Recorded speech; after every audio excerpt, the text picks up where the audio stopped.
queixas das mulheres hoje que eu recebo são dor e sangramento, né? O sangramento uterino, que a gente chama de sangramento uterino anormal. Muitas mulheres, elas acabam achando que sangrar é normal, né? E é normal, a gente sangra todos os meses em alguma certa quantidade.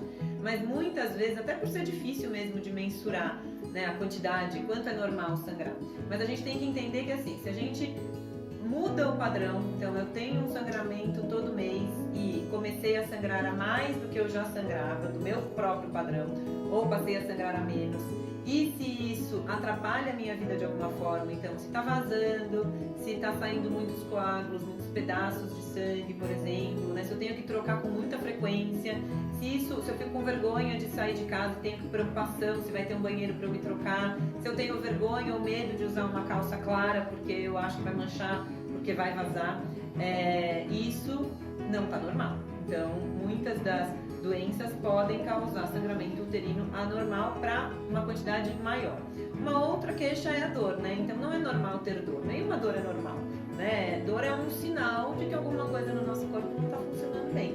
Então, a gente tem que se preocupar. Então, muitas mulheres, a gente foi ensinada, né, de que ter cólica é normal, que é ok. E não, né? E muitas têm medo de queixar. Então, se a sua menstruação atrapalha a sua vida, é claro, a gente tem fases no mês e a gente fica diferente por conta dos hormônios durante o mês. Então, tem uma época do mês que a gente é mais animada, na primeira fase do ciclo, que é a fase que a gente considera a fase da gente ir pra rua, da gente batalhar, da gente marcar reunião, marcar evento, etc.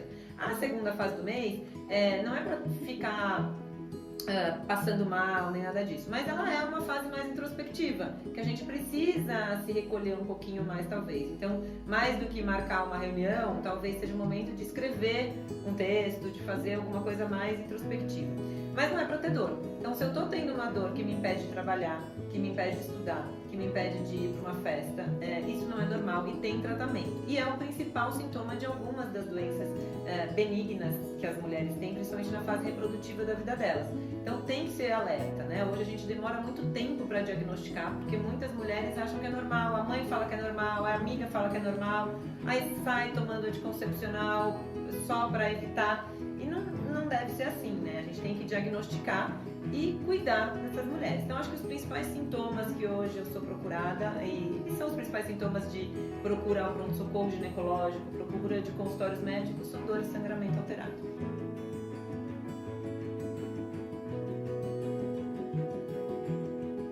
Bom, os sangramentos a gente tem o que a gente chama de palm coin, que é a divisão entre problemas que causam sangramento por questões físicas mesmo, então estruturais do útero basicamente, então miomas, pólipos, a própria adenomiose, que eu vou explicar um pouquinho cada uma delas, e as doenças funcionais, então problemas hormonais basicamente, que podem alterar o sangramento. E a gente tem a endometriose, que talvez seja a principal doença que causa dor nas mulheres, relacionada à menstruação, e não causa só cólicas menstruais, pode causar dor fora do ciclo menstrual também, pode causar dores relacionadas à evacuação, à micção, à sexualidade, e pode causar também dificuldade ou até impossibilidade de engravidar, né? Então é uma doença que a gente precisa fazer o diagnóstico precoce, porque hoje a gente sabe que não só no Brasil, mas no mundo, se demora até 7 anos para o diagnóstico, entre a mulher se queixar a primeira vez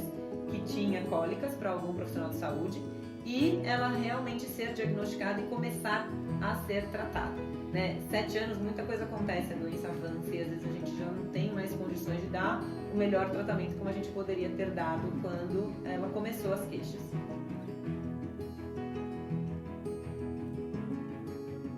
Vamos uma por uma, né? Eu falei aqui de 3 principais delas. Então a endometriose é uma doença em que a camada interna do útero está fora do útero, né? E onde ela está, ela vai tentar menstruar. Então o endométrio, ele foi feito para quê? Para todo mês se preparar para receber uma gravidez. Se ele não recebe uma gravidez, ele vai, por efeito hormonal, se descamar e sair em forma de menstruação. O que acontece com o endométrio que está fora do útero, no intestino, na bexiga, no peritônio, no ovário, na tuba e até à distância, no diafragma, no pulmão, etc. Ele vai tentar menstruar todo mês. Ele vai se proliferar, vai tentar se descamar se não recebeu um embrião e vai tentar se descamar. Isso vai gerar inflamação onde ele estiver. E aí, onde ele estiver, o corpo vai tentar reagir. Falar, opa, aqui tem uma coisa errada. E vai criar aderências, vai criar cicatrizes internas, vai gerar dor, vai alterar a anatomia dos órgãos, né? Então, a endometriose é essa doença de uma inflamação sistêmica. Ela causa diversos sintomas e o diagnóstico é feito primeiro clínico, perguntando para a paciente o que você sente. E perguntando direcionadamente, você tem cólica menstrual? Você sempre teve? Sempre foi assim ou vem piorando? Você tem alterações intestinais? Miccionais, você tem dor na relação sexual, se você já tem relação sexual, você tem cansaço crônico, sua barriga fica inchada. Tudo isso a gente vai perguntar para essas mulheres direcionadamente para fazer o diagnóstico. E feito o diagnóstico clínico, ou seja, na consulta, eu perguntei, ela disse sim, pronto, eu já posso dizer, olha, essa mulher tem grande chance de ter endometriose. Eu já devo começar a tratar clinicamente. E aí eu vou mapear essa doença através de exames especializados, ultrassom e ou ressonância magnética da pelve com preparo intestinal, para daí sim ter um mapeamento, uma descrição de cada uma dessas lesões, para eu pensar no tratamento mais específico, se essa paciente precisa de cirurgia ou de algum hormônio específico, além das medidas de qualidade de vida que são sempre bem-vindas. Os miomas, que são essa outra doença, os miomas eles são tumores benignos, eles são tumores que a gente chama monoclonais. Cada mioma nasce de uma célula do útero, ou seja, a gente tem no útero milhões de células, cada um pode gerar um tumor que pode chegar a 9, 10 centímetros. Hoje de manhã eu fiz uma cirurgia, a mulher tinha em torno de 10 miomas, provavelmente mais, 10 descritos na ressonância, um deles tinha 9 centímetros. A gente tirou todos, mas ela pode desenvolver outros. Então, quais sintomas ela vai causar? Vai causar dor, pode causar sangramento, dependendo da localização desses miomas e do tamanho deles, né? E o diagnóstico é feito primeiro pela queixa do paciente, então tenho dor, tenho sangramento. Às vezes não, elas podem ser assintomáticos. E os exames, então eu vou examinar a paciente, eu vou palpar, no caso desses que são maiores, eu vou senti-los aqui na hora que eu aperto a barriga da paciente, na hora que eu faço o toque. Miomas menores eu vou precisar de um ultrassom ou de uma ressonância para, de novo, mapear e traçar o melhor tratamento, se for clínico para controlar os sintomas ou cirúrgico para realmente retirar ou cauterizar, ablar esses miomas, né? E a adenomiose, que é a terceira doença que eu falei aí, é uma doença em que a camada interna do útero está infiltrada no útero. A camada interna do útero, o endométrio, ela só deve ficar na camada interna do útero, na cavidade. Ela infiltra, é como, sabe parede quando tem infiltração de água, que fica aquelas bolhas, ela fica mais grosseira? É como se acontecesse isso no útero, na parede do útero. E esse endométrio, como eu falei lá da endometriose, na adenomiose, ele vai tentar menstruar na parede do útero. E ele não devia estar menstruando ali, ele devia estar menstruando só dentro do útero. E aí ele vai se inflamando, porque o útero é como se fosse uma peça de carne, é um músculo. Ele não tem para onde escoar uma menstruação. Então, a menstruação vai tentar se formar, não vai ter para onde escoar, vai formar cistos, vai formar lesões, o útero vai crescendo de tamanho, aquilo vai se estendendo, vai doendo, cólicas intensas e sangramento aumentado, porque a vascularização do útero vai ser requisitada para ser aumentada para poder dar conta dessas novas formações, dessas ilhotas de adenomiose, de endométrio, fora do lugar habitual, né? Então, o diagnóstico clínico primeiro, então, as queixas da paciente, a adenomiose ela está muito ligada a falhas de implantação e abortamentos, né? Então são pacientes que às vezes conseguem engravidar, mas perdem. A maioria das mulheres com endometriose, com adenomiose, vai engravidar naturalmente e vai manter a gravidez, mas a gente tem uma porcentagem delas que infelizmente a gente vai ter que ajudá-las nesse processo, né? E o diagnóstico imaginológico, então, ultrassom e ressonância também. Às vezes a gente vai usar a esteroscopia para nos ajudar, a esterossalpingografia, mas o principal, as duas principais imagens, ultrassom e ressonância.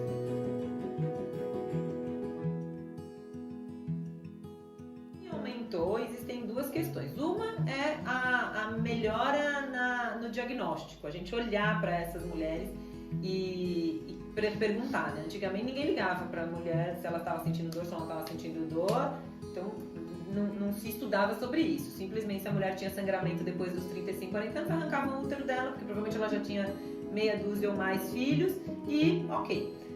Então acho que a primeira coisa é a valorização da voz da mulher. A melhora nas imagens, né? Então hoje a gente tem ultrassons, ressonâncias de melhor qualidade também, que fazem imagens melhores, né? Acabei de voltar do Genital, esse congresso que a Laz me convidou para ir, e lá o que eles têm falado de diagnóstico são reconstruções 3D das ressonâncias. Eles fazem ressonância e aí eles fazem reconstruções 3D do útero ou da pelve. E aí é muito legal, porque os estudantes, os médicos que estão aprendendo, eles podem pegar a lesão e tirar no treinamento, assim, numa sala como essa aqui, e estudar como fazer a cirurgia antes. E eles têm feito isso para adenomiose, por exemplo, que é um grande desafio, porque antes só se oferecia tirar o útero dessas mulheres, a gente sabe que essas mulheres muitas vezes querem engravidar. E eles estão fazendo essa reconstrução da vascularização microscópica do útero, para quem sabe daqui para frente poder estudar isso e traçar novas estratégias de tratamento conservador, né? Então, essa é uma outra questão. E eu acho que a questão talvez principal é a questão de que as mulheres hoje menstruam mais, estão mais expostas ao hormônio nosso principal, que é o estrogênio, né? Antigamente as nossas avós, nossas bisavós, elas ficavam grávidas quase que a vida reprodutiva inteira delas, né? Elas tinham 6, 10, 12 filhos e entre uma gravidez e outra estavam amamentando, então também muitas vezes estavam sem menstruar. Nós hoje, se a gente for contar, a gente menstrua 50%, 80% mais do que elas. E a gente está exposta ao nosso próprio hormônio. Então, todas essas doenças, assim como outras doenças como o câncer de mama, muitas vezes são estrogênio dependentes, ou seja, são estimuladas pelo estrogênio, entre outros fatores. Também fatores ambientais, alguns poluentes, o estresse também é inflamatório e gera alterações imunológicas. A nossa alimentação, que hoje é muito mais cheia de agrotóxicos, de antibióticos, de um monte de coisa que no final das contas gera um ambiente inflamatório e que propicia mais doenças neoformadas, né? Como apesar de serem doenças benignas, essas três, todas elas são tumorais, todas elas são produções anormais de mais células que vão agir de uma forma irregular. Então, acho que são esses os principais fatores da vida moderna, né? A alimentação, as questões de imagem, a questão de ouvir mais a mulher e a questão do estrogênio, da exposição maior ao estrogênio.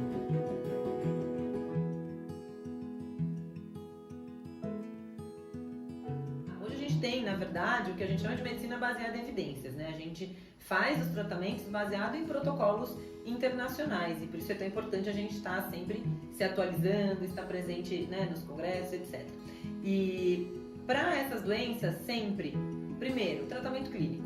A gente vai sempre tentar o tratamento clínico. O tratamento clínico hormonal, sempre que vai amenizar os sintomas desses pacientes, então a gente vai dar algum tipo de anticoncepcional, também analgésicos, etc. E a gente vai sempre também, ainda no âmbito clínico, a gente vai tentar oferecer a mudança de hábitos, né? A gente falou agora há pouco a importância da alimentação, a importância do estresse, etc., na formação dessas doenças. Então, quando a gente oferece técnicas de gerenciamento de estresse, como yoga, meditação, psicoterapia, acupuntura, além de fazer uma orientação nutricional, uma alimentação anti-inflamatória, uma alimentação mais saudável. Hoje a gente sabe que o intestino é considerado o segundo cérebro do nosso corpo. E o intestino é a base da inflamação ou da desinflamação do nosso corpo. Então, quando as mulheres estão mais inflamadas, geralmente elas estão com a barriga mais inchada, acumulando mais gases, com mais dificuldade de evacuar ou evacuando muito mais. Então, quando a gente trata junto com os especialistas, né, da alimentação, os nutricionistas, a questão também de disbioses, de alterações de flora intestinal, a gente vai amenizar os sintomas dessas doenças ginecológicas, né? O exercício físico também, a gente sabe que a atividade física, né, e é muito legal que vocês apoiam também, né, vocês estavam me contando aí dos projetos da LAS, de esportes e tal. O exercício físico, ele é essencial no tratamento clínico dessas mulheres. Por quê? Porque ele vai liberar substâncias de bem-estar. A gente sabe que essas mulheres, elas têm mais ansiedade, mais depressão, mais distúrbios do sono, além da dor propriamente dita. Então, fazer atividade física regular é essencial para gerenciar estresse, para gerenciar inflamação, né? Além de ser gostoso, né? Além de ser bom para prevenir outros problemas de saúde também. E, além disso, a gente tem a cirurgia, que infelizmente nem sempre pode ser evitada. Hoje, felizmente a gente pode oferecer para a maioria dos casos dos pacientes a cirurgia minimamente invasiva, mesmo para casos mais complexos, tanto para casos mais complexos de endometriose, como de adenomiose, como de mioma. E aí, cada caso a gente vai definir junto com a paciente de forma individualizada quando e qual cirurgia é importante. O mais importante é que a gente pode sim preservar a fertilidade dessas mulheres quando é do desejo delas, né? A gente sabe que a cirurgia bem feita no momento ótimo vai conseguir minimizar danos teciduais, vai conseguir devolver a anatomia desses órgãos em grande parte e oferecer para ela uma possibilidade de gestação natural ou artificial com a ajuda da reprodução humana, né? A gente que é cirurgiã, a gente tem que trabalhar muito junto com as equipes de reprodução humana, porque muitas dessas pacientes vão ter diversas dificuldades para engravidar e a gente vai precisar trabalhar junto.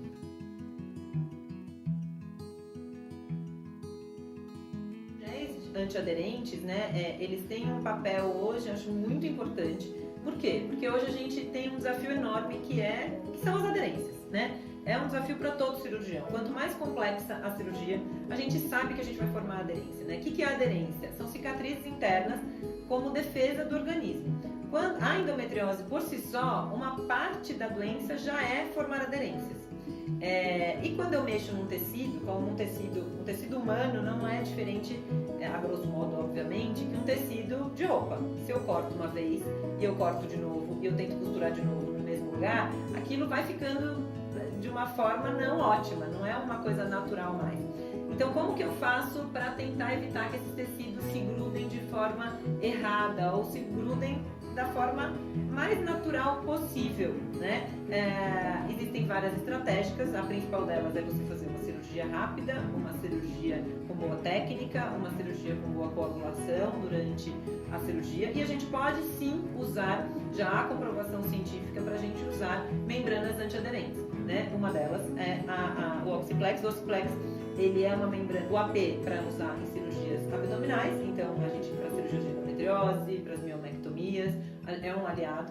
E a IU, que acho que é o meu xodó, que é para sinéquias uterinas, para prevenção de sinéquias. Então, quando que surgem cicatrizes internas, né? Quando a gente faz qualquer procedimento intracavitário, podem surgir sinéquias. Os principais são os procedimentos às cegas e relacionados à obstetrícia, ou seja, pós-parto, curagens, curetagens, aspirações intrauterinas, né? Acabou de ser lançado um novo consenso na literatura internacional, o Consenso de Málaga, que fala exatamente sobre vamos evitar procedimentos às cegas. Hoje a gente já tem a esteroscopia, que é um procedimento intrauterino com visualização direta e que pode ser usado para correção de abortos incompletos.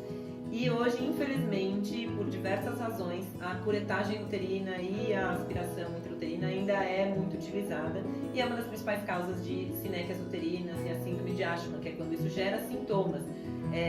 E o tratamento, ele, por melhor que seja, nem sempre ele é excelente, né? E a gente vai desfazer essas sinéquias, mas às vezes a vascularização do útero vai já ter sido danificada em definitivo e nem sempre a gente vai conseguir resolver. Então, a membrana, né, o gel intrauterino, o que ele faz? A gente faz o procedimento, seja ele um procedimento às cegas, quando não puder ser evitado, ou uma miomectomia, uma polipectomia de um pólipo maior, um septo uterino, uma correção de um útero em T, e eu vou colocar esse gel no final do procedimento, que é um gel super tranquilo de colocar, como se fosse passar um esterômetro para os ginecologistas que veem isso, é uma coisa super fácil. E eu deixo esse gel. Esse gel ele vai impedir que as paredes se grudem imediatamente, porque quando um tecido gruda no outro, se eu cortar aqui minha mão, cortar essa mão e deixar as duas juntas, provavelmente ela vai fazer uma cicatriz uma com a outra. Então o que o gel faz? Vai deixar essa cicatriz aqui de um lado e essa do outro. E aí não gruda. E aí ele vai sair naturalmente, né? E aí a segunda coisa que a gente faz no segundo tempo, que a gente chama de second look. Eu entro nessa cavidade, isso é o que mais está comprovado na literatura médica. Eu entro nessa cavidade de novo entre 1 e 3 meses. Até esse tempo já está bem determinado. Já fizeram estudos com 4 meses não é bom, com 15 dias não é bom. É bom entre 1 e 3 meses.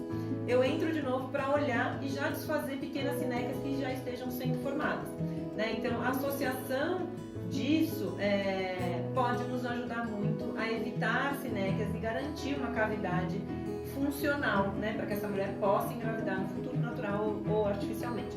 Hoje tem um outro procedimento que a gente usa para miomas e para adenomiose, que é a ablação por radiofrequência. E já está provado, a gente entra com uma agulha e queima os focos ou os tumores da parede do útero. E já está provado também que esse procedimento também pode causar aderências. Então a gente deve entrar no útero depois. Então hoje eu vejo também isso como uma possibilidade de uso do gel após a ablação. Faço a ablação, já deixo o gel, porque eu sei que eu vou entrar dali 2, 3 meses de novo. E vou ter talvez sinecas. Então, e são pacientes que estão investindo nesses procedimentos para conseguir engravidar, porque quem não quer engravidar mais já está preferindo outros tratamentos mais definitivos, né? Até a esterectomia, por exemplo. Então, tudo que a gente puder, tiver ao nosso alcance, que a gente possa fazer para preservar a fertilidade dessas mulheres, muitas, infelizmente, chegam para mim como eu sendo, às vezes ela já passou por 3, 4, 5 profissionais e todos ofereceram a elas apenas tirar útero. E aí você fala, você não vai, o que custa a gente fazer? Tentar, né? Um procedimento como a radiofrequência, usar um gel antiaderente, a gente vai conversando com as nossas pacientes para oferecer o que tem de melhor. Né? Então eu acho que são essas duas oportunidades que a gente tem, assim, né? Hoje a gente tem, infelizmente, na endometriose, múltiplas cirurgias e pacientes até que foram operadas e que continuam com dor crônica porque tiram-se as lesões e às vezes ficam as aderências.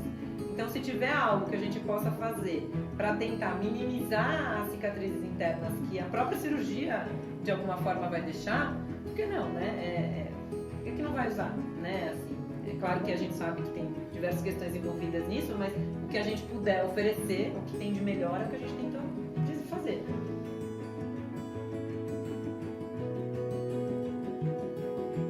Hoje, uma mudança que se a gente olhar para 10, 15, quanto mais para trás a gente olhar na linha do tempo da nossa sociedade, mais indicações e retiradas de útero as mulheres recebiam como única alternativa para o tratamento de doenças uterinas. Miomas, adenomiose, pólipos, sangramentos que às vezes não faziam nem o diagnóstico e já indicavam tirar o útero.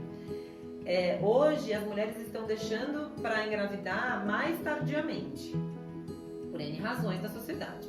Muito bem, então se nós tivermos a oportunidade de oferecer tratamentos e principalmente manter a função desse órgão através da tecnologia, né, e géis antiaderentes nada mais são do que um produto tecnológico que nos veio, assim como as tecnologias de imagem, as tecnologias cirúrgicas, a gente tem que ir agregando, né, tudo isso. Então, nesse sentido, eu acho que os géis antiaderentes, eles vêm para aumentar a chance da gente, através da associação com a cirurgia, com a boa técnica, deixar esses úteros funcionais e essas pelvis funcionais, não apenas funcionais no sentido de menos dor, menos sangramento, mas também no sentido de gestar, se essa mulher quiser, quando ela quiser, né?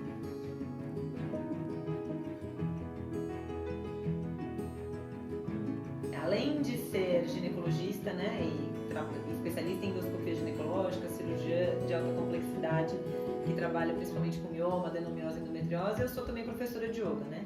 E por que eu fui atrás disso? Porque eu via que muitas vezes eu chegava atrasada, no sentido de que quando a paciente chega para mim, ela já está com queixa, ela já está doente.